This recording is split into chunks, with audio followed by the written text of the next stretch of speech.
आज आपण बघूया ज्वारीच्या कणीची खिचडी। सर्वप्रथम ज्वारी स्वच्छ धुवून 2 तास भिजत घालावी। 2 तासांनी त्यातले पाणी काढून पाणी निथळण्यासाठी चाळणीवर। पाणी निथळल्यावर फॅन खाली थोडे कोरडे होण्यासाठी ठेवा।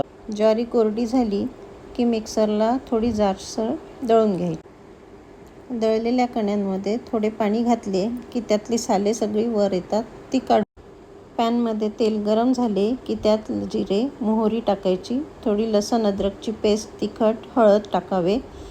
त्यात थोडे पाणी टाकायचे। पाण्याला उकळी आली की त्यात धुतलेली डाळ टाकायची। डाळ आता थोडी नरम झाली आहे। आता त्यात धुतलेल्या कण्या टाकाव्या। त्याला छान उकळी आल्यावर त्यात चवीपुरते मीठ टाकावे आणि कुकरचे झाकण लावून द्या। 2 शिट्ट्या होईपर्यंत शिजवून घ्यायची। झाली तयार।